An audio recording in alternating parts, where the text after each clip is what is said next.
सलाम पाकिस्तान 24 न्यूज़ के साथ मैं हूं ज़िशान बशीर और इस बुलेटिन में मेरे साथ मौजूद होंगे अली आरिफ और महानूर अरशद भी। हेडलाइंस आप जान चुके हैं। बुलेटिन का आगाज़ करेंगे आज की टॉप स्टोरी से। जो आज हुआ वो 24 न्यूज़ ने कल ही बता दिया था। पार्लियामेंट का वो मुश्तरका इजलास जिस पर सबकी नज़र थी और जिसके बारे में हुकूमत के दावे बुलंदो बांग थे, वो इजलास मौखर कर दिया गया। जितनी अहम खबर इजलास मौखर होने की है उतनी ही अहम इसकी वजह भी है, जो कि 24 न्यूज़ एक रोज पहले ही अपनी टॉप स्टोरी में नाज़रीन को दे चुका है। आज होने वाली डेवलपमेंट से मुतालिक हम जान लेते हैं। हमारे साथ मौजूद हैं इस्लामाबाद से हमारे रिपोर्टर उस्मान खान।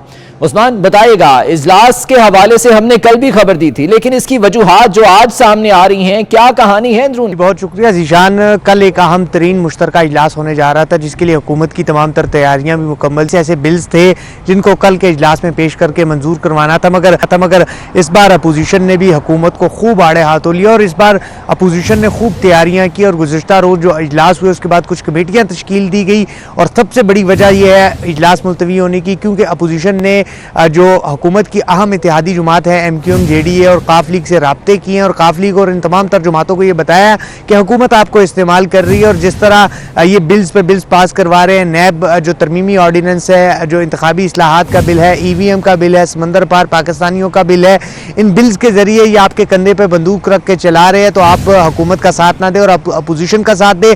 हमारे ज़रा इस बात का दावा कर रहे हैं कि 3 कमेटियाँ तश्कील दी थी अपोजिशन ने। एक कमेटी ने काफ लीग से, एक ने JDA से और एक ने MQM से मुलाकातें की थी और तीनों जुमातों ने अपोजिशन को इस बात की यकीन दहानी करवाई थी कि वो मुकम्मल तौर पर अपोजिशन का साथ ही साथ अपोजिशन को तो यकीन दहानी करवाई और हुकूमत के इन इत्तेहादी जुमातों ने हुकूमत को भी आगाह कर दिया था कि जो मुश्तरका इजलास होगा वो इसमें उनका साथ नहीं देंगे। इन तमाम तर सूरत हाल को मद्देनजर रखते हुए हुकूमत ने इसी में आफियत जानी कि वो इस इजलास को मुलतवी कर दे, क्योंकि कल के इजलास में उनको शिकस्त का सामना करना पड़ सकता था। इन तमाम तर सूरत हाल के पेश नज़र कल होने वाला अहम तरीन इजलास को मुहैया है। दूसरी जानिब अगर हम बात करें तो जो हुकूमत की इत्तेहादी है, उन्होंने हुकूमत को यह भी आगाह बावर करवा दिया है कि इस तरह की मजीद कानून साजियों में वो उनका साथ नहीं देंगे। हमारे ज़राए के मुताबिक साबिक वज़ीर आज़म और जो सेनेट में इस वक्त कायदे हिज़्ब इख्तिलाफ है यूसुफ रज़ा गिलानी, वो गुज़श्ता 3 दिनों में इस तरह मुतहरिक नज़र आए हैं जिस तरह वो जब वो सेनेटर बनना चाह रहे थे और वो वफाक में मुत्तहिद नज़र आए थे, उन्होंने ये बैकडोर राब्ते भी किए, बैकडोर डिप्लोमेसी का आगाज़ किया। जब हुकूमत को इन तमाम तर सूरत हाल का इल्म हुआ तो उन्होंने इजलास मौखर करने में ही आफियत जानी, जबकि वफाकी वज़ीर इत्तलात फवाद चौधरी ने कहा है कि वो अपोजिशन के साथ बैठ कर तमाम तर सूरत हाल पर बात करेंगे, जबकि अपोजिशन ने यह वाज़ेह कर दिया है कि जब समन होता है 1 घंटे बाद आपको याद आता है कि हम इजलास नहीं करेंगे और हम अपोजिशन से बात करेंगे, जबकि अपोजिशन ने इन तमाम तर बिल्स पर हुकूमत से किसी किस्म की भी कोई बात करने से इनकार कर दिया और अपोजिशन का कहना है कि हम मुत्तहिद हैं, मुत्तफिक हैं और हम इसी तरह ऐवान के अंदर हुकूमत को मजीद टफ टाइम देंगे। जबकि अपोजिशन जमातों की तैयारियां कल के इजलास में मुकम्मल थी। जिस तरह गुज़िश्ता रोज़ हुकूमत को कौमी असम्बली में मुश्किलात का सामना था और एक अहम तरीन बिल था जिसकी हुकूमत ने मुखालफत भी की, वो बिल अपोजिशन ने पास करवा लिया, क्योंकि गुज़िश्ता रोज़ भी हुकूमत के जो इत्तेहादी थे वो ऐवान से गैर हाजिर थे, जिसके बाइस हुकूमत के लिए मुश्किलात का सामना था। तो हुकूमत ने ये तमाम तर सूरत हाल को मद्देनजर रखते हुए वफाकी वज़रा हैं जिनमें हम बात करें शाह महमूद कुरैशी है, वज़ीर दिफा परवेज़ खटक हैं, चीफ है कौमी असम्बली में आमिर डोगर, इन्होंने वज़ीर आज़म इमरान खान को इस बात से आगाह किया कि उनके लिए इजलास में मुश्किलात होंगी। जब मुश्तरका इजलास होगा इत्तेहादी उनका साथ नहीं देंगे और कुछ अहम बात यह भी है कि हुकूमत के अपने कुछ MNAs हैं जो अपोजिशन के साथ नाराज दिखाई दे रहे हैं। हुकूमती दावे अपनी जगह पर, लेकिन नाराजगियां फिलहाल बरकरार हैं। बहुत शुक्रिया उस्मान खान, इस बारे में हमें तफसीलात से आगाह कर रहे थे। कुछ ऐसी चीजें भी थीं जो कि सिर्फ देखने वाली आंखों को नजर आई। इशारे, सरगोशियां, मुस्कुराहटें। अरकान पार्लियामेंट से खिताब के दौरान जब वज़ीर आज़म सेनेट इलेक्शन में पैसा चलने की बात कर रहे थे, ऐन उस वक्त अरकान एक दूसरे को मानी खेज नजरों से देख रहे थे। किसी ने इशारतन कुछ कहा तो कोई ज़ेरे लब मुस्कुराया, कुछ तो साथियों से सरगोशियां भी करते रहे। इसी बारे में मजीद हम जान लेते हैं। हमारे नुमाइंदे अवैस कियानी हमारे साथ मौजूद हैं। अवैस, क्या इशारे, क्या मुस्कुराहटें यहाँ पर देखी गई? देखिए, वज़ीर आज़म का जो आज की तरफ से जो जोराना दिया गया PM हाउस लॉन में, तो वहाँ पर बड़ी सूरत हाल पैदा हुई, क्योंकि वज़ीर आज़म अपने खिताब कर रहे थे और उसमें जब उन्होंने सेनेट इंतखाबात पर बात की तो लॉन में बैठे जो है वहाँ पर मुख्तलिफ टेबल्स के दूर काफ़ी डिस्टेंस होता है, तो वहाँ पर अरकान जो है वो एक दूसरे को देखते रहे, क्योंकि वज़ीर आज़म बात कर रहे थे कि किसको मालूम नहीं है कि सेनेट में पैसा चलता है और पैसे के ज़ोर पर ये लोग जो है वो सेनेट में आते हैं। जब वज़ीर आज़म ने ये बात की तो वहाँ पर जो हुकूमती अरकान कौमी असम्बली थे और सेनेटर्स थे वो एक दूसरे का पहले तो मुंह देखते रहे, और वहाँ पर जो हमारे ज़राए हैं वो बताते हैं कि फिर MNAs की तरफ से कुछ दबे अल्फाज में आवाज़ें लगाई गई कि किसने पैसा दिया है, ज़रा सेनेटर्स हजरात ज़रा अपना हाथ खड़ा करें। उसके बाद एक और MNA बोले कि खान साहब कहीं दूर ना देखें, आपके सामने ही बैठे हैं जिन्होंने पैसे दिए हैं। तो जब इस तरह के जुमले आए तो दूसरी तरफ से सेनेटर्स ने भी जवाब दिया कि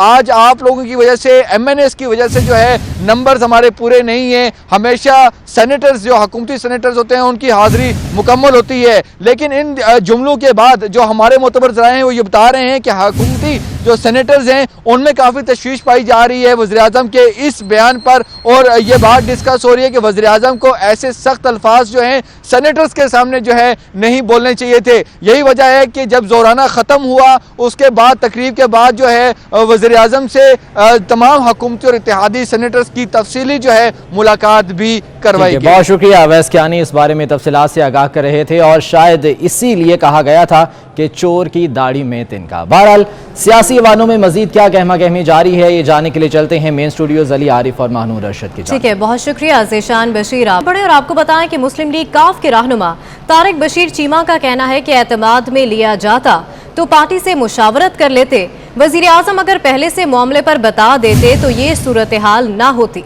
24 न्यूज़ से गुफ्तगू में उनका क्या कहना था आपको दिखाते हैं।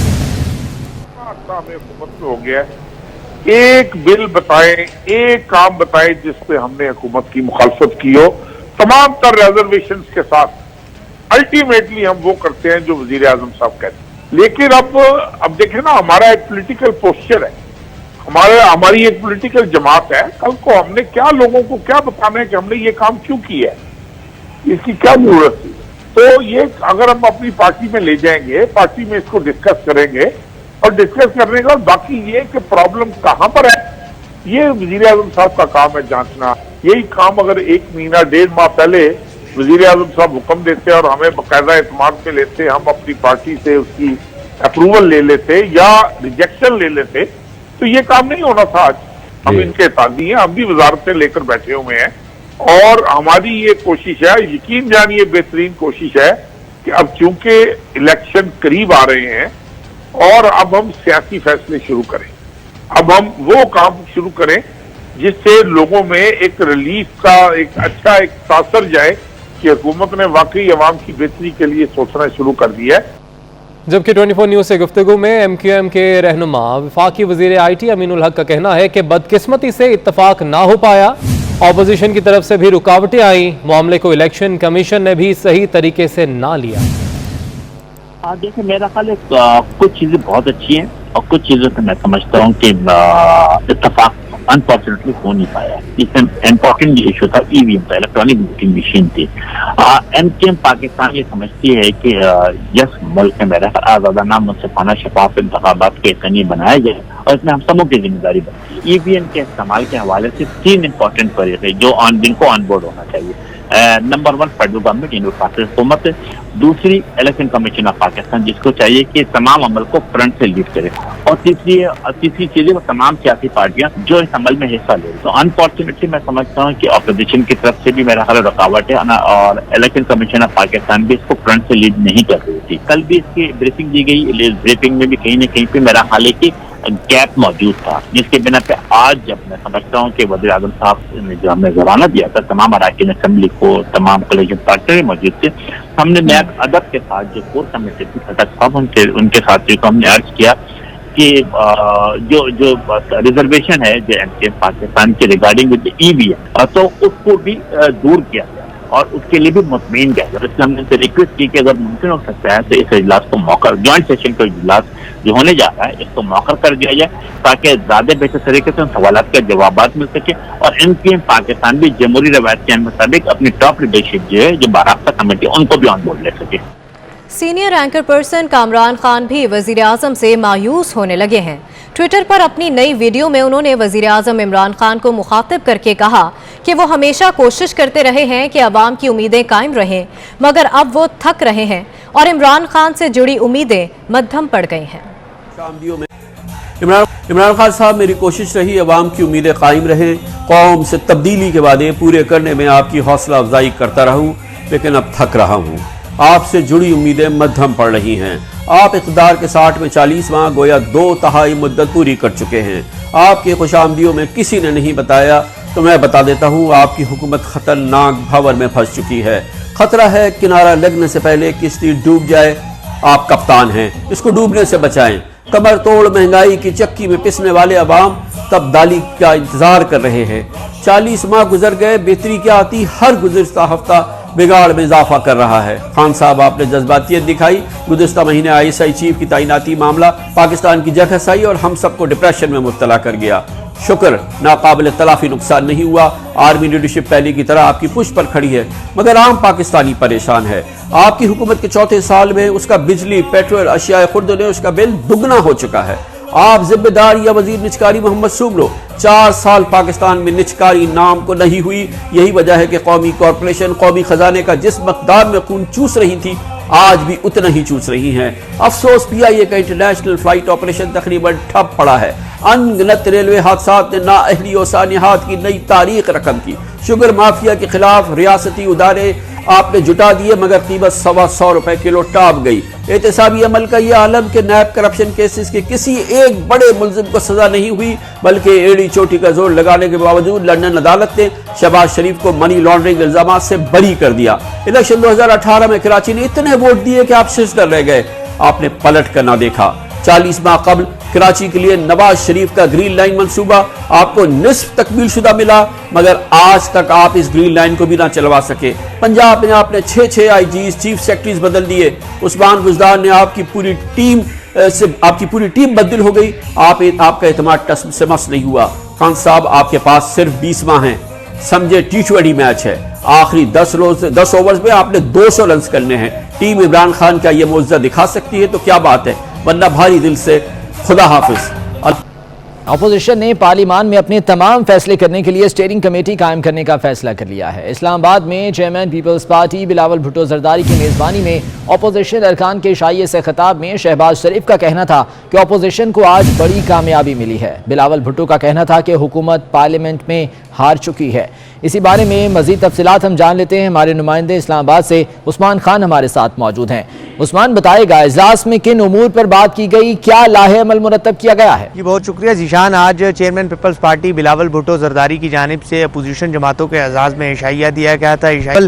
तमाम तर जो पार्टियों के पार्लियामानी लीडरान हैं उन्होंने गुफ्तगू भी की, और आज की इस गुफ्तगू में chairman Peoples Party Bilawal Bhutto Zardari ने यह कहा है कि पार्लियामान में हुकूमत को शिकस्त हो चुकी है और उन्हें अपनी शिकस्त को तस्लीम कर लेना चाहिए। जबकि कायदे हिज़्ब इख्तिलाफ शहबाज शरीफ ने कहा है कि जिस तरह हम अपोजिशन मुत्तहिद हुई है और जिस तरह हमने गुज़िश्ता रोज़ इजलास के दौरान हुकूमत को शिकस्त दी और हमारे खौफ से हुकूमत ने कल का मुश्तरका इजलास मौखर कर दिया, हमें मज़ीद अपनी हिकमत अमली को तेज़ करना होगा। इसी तरह जो मुत्तहिदा मजलिस अमल के पार्लियामानी लीडर है मौलाना असद महमूद ने गुफ्तगू करते हुए कहा है कि अपोजिशन जमातों से अब हुकूमत घबरा रही है और हुकूमत को अब ने का भी वक्त आ चुका है। आज के इशाइये का जो बुनियादी मकसद था, क्योंकि कल मुश्तरका इजलास होना था, अपोजिशन जमातों ने तो स्टीयरिंग कमेटी इस हवाले से फैसले करेगी। बहुत शुक्रिया उस्मान खान, तफसीलात से आगाह कर रहे थे।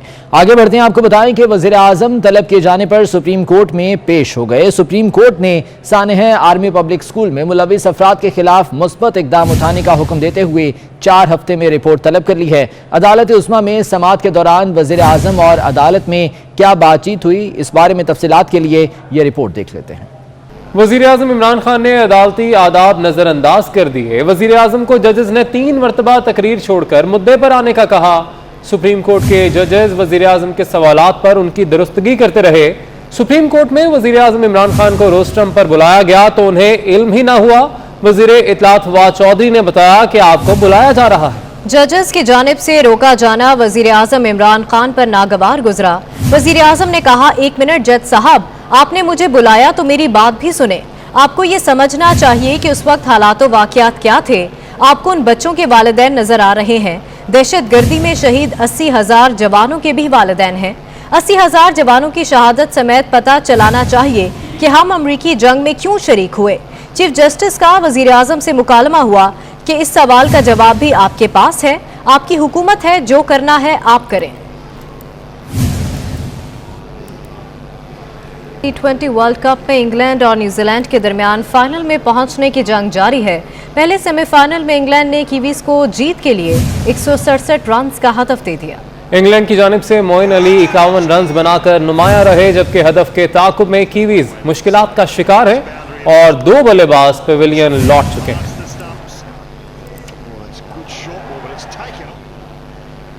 पाकिस्तान और ऑस्ट्रेलिया कल वर्ल्ड कप के सेमीफाइनल में टकराएंगे। फिंच, वार्नर और मैक्सवेल मचाएंगे तबाही, या रिजवान और बाबर के कवर ड्राइव कैंगरूज को तिगनी का नाच नचाएंगे। तफसीलात इस रिपोर्ट में।